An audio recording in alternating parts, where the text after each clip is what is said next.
Hola, hoy les hablaré de una patología de gran importancia, el sufrimiento fetal. El sufrimiento fetal es una alteración metabólica, la cual es ocasionada por una disminución entre los intercambios que hay entre la madre y el feto. Esto puede ser de manera aguda o crónica, lo cual nos conduce a una alteración fetal, teniendo como consecuencia lesiones tisulares, secuelas y, en el peor de los casos, muerte celular. Entre las lesiones más importantes que provoca esta patología son las que se producen en el sistema nervioso central, debido a las secuelas que este mismo produce. Como ya les había mencionado, el sufrimiento fetal comienza con la reducción de los intercambios que hay entre el feto y la madre. Primero se da la acidosis respiratoria y posterior la metabólica. Podemos obtener un diagnóstico mediante la clasificación del riesgo materno y con vigilancia durante el trabajo del parto, con un control de la madre y del feto. Existen tres métodos diagnósticos. El clínico, el cual se basa en las manifestaciones y alteraciones de la frecuencia cardíaca fetal y la presencia o ausencia del meconio en el líquido amniótico. El biofísico, interpreta los trazos cardiocartográficos y sus características. Y finalmente el bioquímico, evaluando las condiciones de hipoxemia, hipercapnia y la acidosis mixta. Los mecanismos fisiopatológicos que ocurren con mayor frecuencia son los siguientes. La hipoxia se da debido a un descenso del oxígeno en los tejidos del feto. La hipoxemia, que es provocada por la disminución de la presión parcial de oxígeno en la sangre. La hipercapnia es la retención del dióxido de carbono, lo cual puede provocar acidosis gaseosa. Y la acidosis es el resultado de la perturbación del ácido base, que comienza a manifestarse por la disminución del pH en la sangre. Si bien la combinación de la hipoxia, acidosis mixta, hipoglucemia y la disminución de la reserva del glucógeno que se encuentra en el cuerpo afecta a todos los órganos y tejidos del feto, específicamente a los pulmones, el cerebro y el corazón. A nivel pulmonar, se presenta una vasoconstricción, la cual debido a su persistencia en el neonato causa complicaciones tales como la insuficiencia respiratoria. De igual manera, en el sistema nervioso central se produce una vasoconstricción debido a la disminución de las funciones enzimáticas, originando daños irreversibles causados por muerte celular. Finalmente, a nivel cardíaco, se produce un descenso del glucógeno en el interior de la fibra miocárdica, que en conjunto con la hipoxia y la acidosis provocan arritmias, las cuales, si son persistentes, pueden causar muerte fetal. Existen diversas causas que pueden llevar al sufrimiento fetal. Las más importantes las mencionaré a continuación. Por parte del feto, debido a la presencia de malformaciones, ya sea por cuestiones anatómicas o estructurales. Por parte de la madre hay que tomar en cuenta tres factores importantes. 1. Infección. Cuando hay una elevación de la temperatura, aumenta el requerimiento del oxígeno por parte del feto. Por ello, cuando se presentan padecimientos febriles en el parto, hay mayor riesgo de anoxia fetal. 2. Trabajo de parto anormal. Debido a las contracciones anormales que se presentan, estas pueden ser largas, intensas o frecuentes, provocando que la cantidad de oxígeno que recibe el feto sea insuficiente, ocasionando un déficit de oxígeno y anoxia. 3. Hipotensión, ya sea por cardiopatía o por el uso de anestesia. Otra de las causas es por parte de la placenta. Ocurre en el caso del desprendimiento prematuro de la misma, suprimiendo el intercambio sanguíneo y teniendo como consecuencia anoxia y posteriormente la muerte fetal. Y por último, por parte del cordón umbilical, debido a la presión del mismo, provocado por circulares, nudos o prolapsos, impidiendo el paso de la sangre y causando anoxia. Los métodos auxiliares para un mejor diagnóstico son los siguientes. 1. APGAR.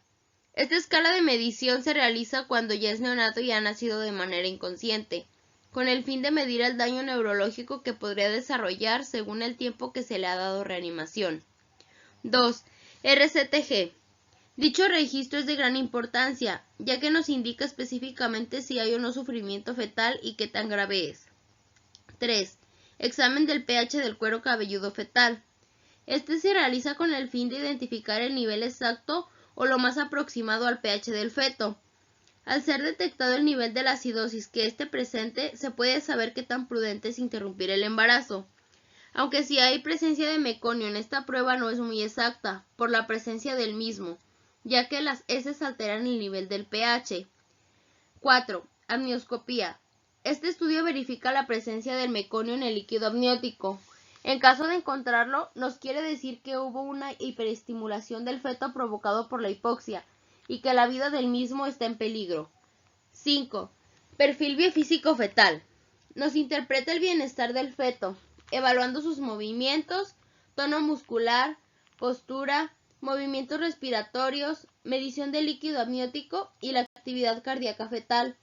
Todo esto con el fin de identificar los signos de alarma del mismo. Y 6. Velocimetría Doppler. Valora la hemodinamia, la cual nos dirá si el feto está recibiendo un intercambio con la madre adecuado o no. Tratamiento médico y farmacológico. 1. Cambio de posición materna, decúbito lateral izquierdo. Esta posición es para la corrección de la hipotensión por parte de la madre, ayudando a mejorar la circulación a la placenta y evitando la presión del útero sobre la vena cava, que es la que lleva la sangre de retorno al corazón. 2. Oxigenación adecuada de la madre. 3. Líquidos endovenosos, preferentemente las soluciones cristaloides, ya que las dextrosadas pueden agravar los procesos de la acidosis fetal. 4. Uteroinhibición en pacientes con actividad uterina. En ellas puede emplearse terbutalina, fenoterol, sulfato de magnesio, por mencionar algunas. 5. Interrupción inmediata del embarazo, debido al estado de acidosis del feto e hipoxia. De lo contrario, el daño neurológico para el feto puede ser una amenaza. 6. Epinefrina. Este tratamiento es administrado al neonato cuando su estado es inconsciente, ayudándolo a dilatar las vías aéreas para iniciar con la reanimación. 7. Equilibrio metabólico administrando glucosa. Debido al cuadro clínico que presenta el feto y cómo se produjo la acidosis, es necesario reponer la glucosa perdida durante el sufrimiento fetal para compensar y mejorar al neonato de la acidosis metabólica. Proceso de atención enfermero. El primero de los diagnósticos de enfermería es el deterioro del intercambio de gases, relacionado con el desequilibrio de la ventilación-perfusión manifestado por hipercapnia. Una de las intervenciones NIC que elegí para este diagnóstico es la oxigenoterapia, y las actividades son las siguientes: mantener la permeabilidad de las vías aéreas, preparar el equipo de oxígeno y administrar a través de un sistema calefactado y humidificado, comprobar periódicamente el dispositivo de aporte de oxígeno para asegurar que se administra la concentración prescrita. Otra intervención es el manejo de la ventilación mecánica invasiva, y las actividades son controlar las condiciones que indican las necesidades del soporte ventilatorio, vaciar el agua condensada de los colectores de agua y realizar fototerapia torácica cuando corresponda.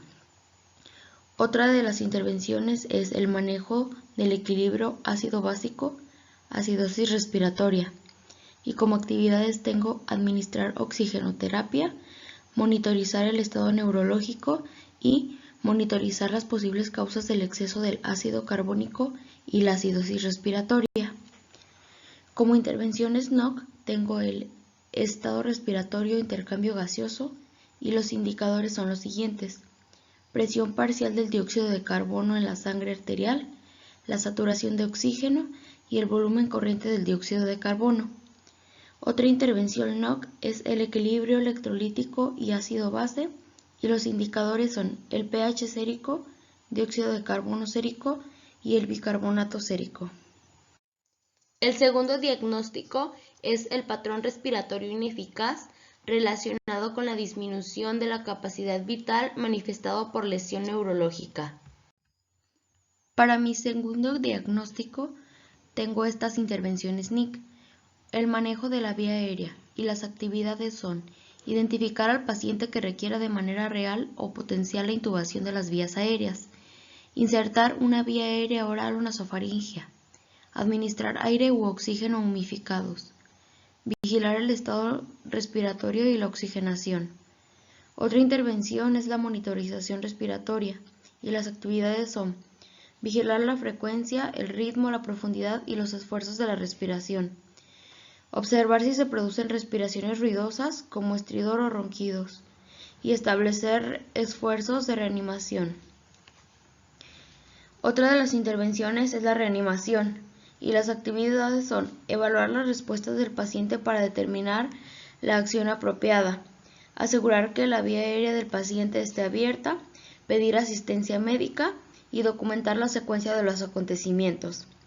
Como intervenciones NOC, puse el estado respiratorio y sus indicadores son la profundidad de la inspiración, los ruidos respiratorios auscultados, el volumen corriente y la saturación de oxígeno. Y por último, el estado respiratorio, ventilación. Y los indicadores son frecuencia respiratoria, ritmo respiratorio y ruidos de percusión. El tercer diagnóstico es riesgo de shock relacionado con hipoxemia. Para este diagnóstico, las intervenciones son las siguientes. Prevención de shock. Y las actividades son vigilar la temperatura y el estado respiratorio, administrar oxígeno y o ventilación mecánica, controlar pulsosimetría y administrar adrenalina IV intraósea o endotraqueal según corresponda. Otra intervención es los cuidados cardíacos y las actividades son monitorizar los signos vitales con frecuencia, monitorizar el estado cardiovascular y observar los signos y síntomas de disminución del gasto cardíaco. Y por último, la monitorización de los signos vitales.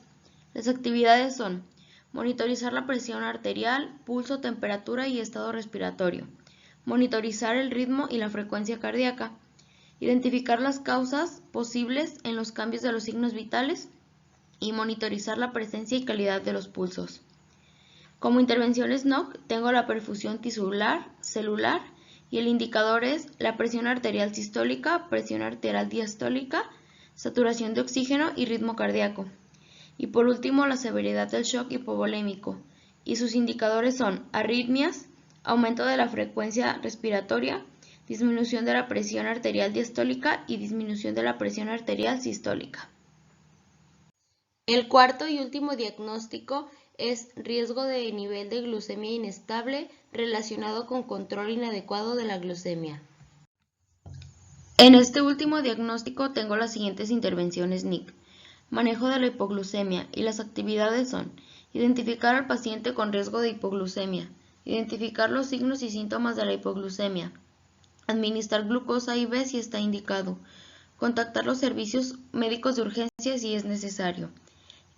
Otra intervención es la vigilancia y las actividades son determinar los riesgos de salud del paciente, monitorizar a los pacientes inestables o estables pero en estado crítico, comprobar el estado neurológico, vigilar los patrones conductuales y monitorizar los signos vitales.